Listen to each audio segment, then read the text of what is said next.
Assalamualaikum warahmatullahi wabarakatuh. Perkenalkan, nama saya Muhammad Hidayat Nur Salam. Saya dari Prodi Ilmu Al-Quran dan Tafsir kelas B. Di sini saya akan mereview singkat kitab yang berjudul Al-Jarh wa Ta'dil karya Ibnu Abi Hatim. Ini kitabnya. Langsung saja. Kesahihan hadis pada intinya dinilai dari aspek sanad dan matan, dan salah satu alat yang diperlukan untuk mengukur kualitas sanad adalah ilmu tarik al-ruwah dan al-jarh wa ta'dil, yang keduanya tercakup dalam ilmu rijal al-hadis. Salah satu rujukan kitab rijal al-hadis adalah Al-Jarh wa Ta'dil karya Ibnu Abi Hatim al-Razi. Dalam kitab ini Ibnu Abi Hatim memperlihatkan bahwa pemikirannya bukan berasal dari ruang yang hampa, melainkan sangat erat kaitannya dengan berbagai persoalan sosial politik pada saat itu. Yang pertama, saya akan menjelaskan biografi singkat tentang pengarang kitab ini, yaitu Ibnu Abi Hatim.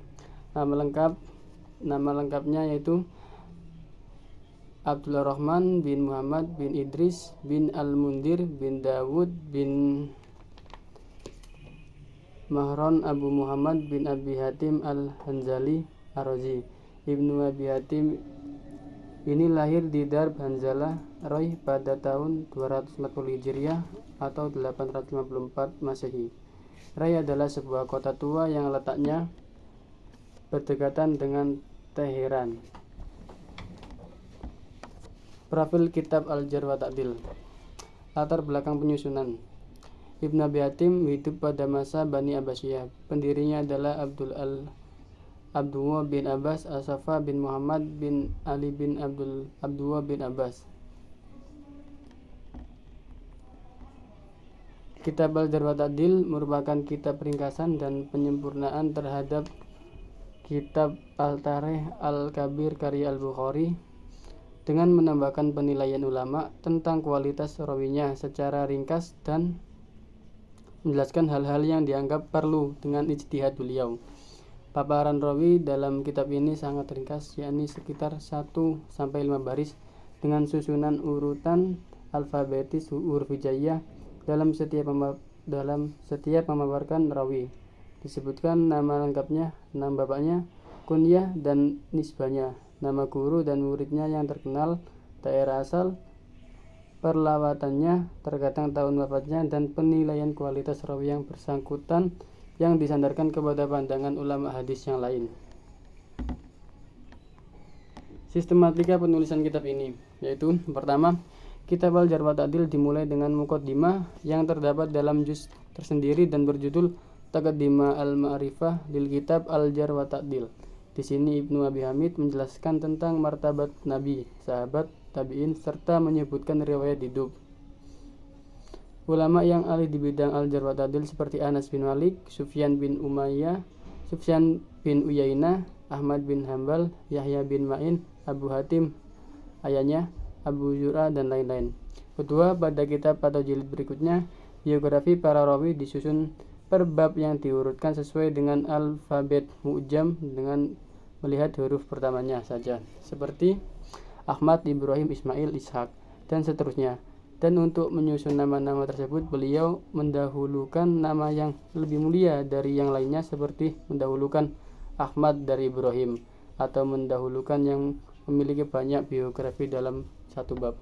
Ketiga, apabila dalam satu bab terdapat banyak rawi yang namanya sama, maka beliau menyusunnya dalam beberapa bab sesuai dengan nama ayahnya. Seperti dalam bab Ahmad, maka yang didahulukan adalah Ahmad yang nama bapaknya Alif, kemudian yang nama bapaknya Ba, dan seterusnya.